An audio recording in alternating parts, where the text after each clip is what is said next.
as the question says, a hollow sphere of radius r lies on a smooth horizontal surface.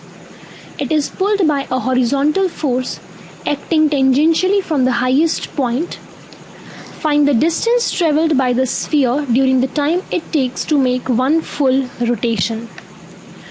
Now friends, in this case they want to know the distance for one rotation, which means, so if we need to calculate the distance, in any case if we are able to calculate the time and we know the acceleration, that is the horizontal acceleration, we will be able to find how much distance it covered by applying any of the three equations of motion.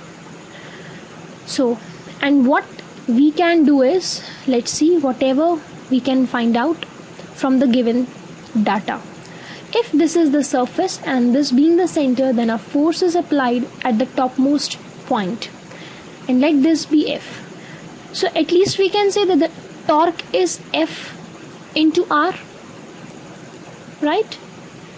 And we also know that torque is I alpha, and they have given us the hollow sphere, so we know I being 2 by 3 mr square. So we can write it as F into R equal to 2 by 3 mr square into alpha, which gives us alpha equal to 3F over 2 mr. So this is the angular acceleration of this hollow sphere, right? That is like this. Now, let us employ the second equation of motion for the rotational system.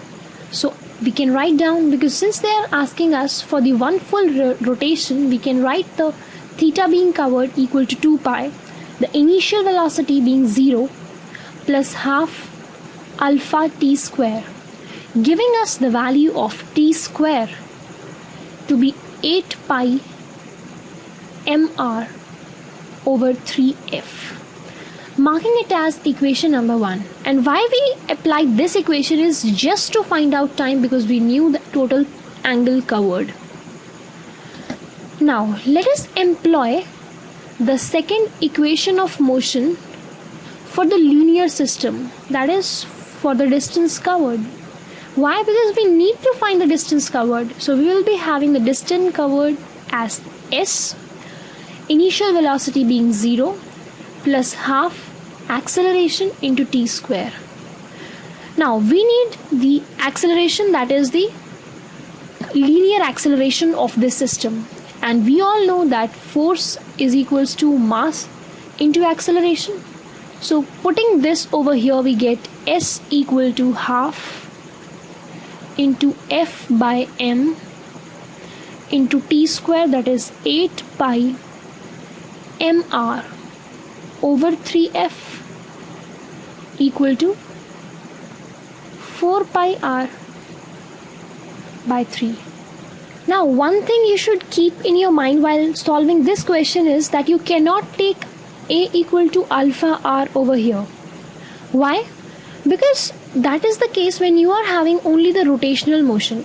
For a rotating object this is correct, but in this situation we are having the linear system as well as the rotational system, while acceleration is due to the net, that is the linear motion as well as the rotational motion. So this is the net acceleration. This is not only due to the rotation.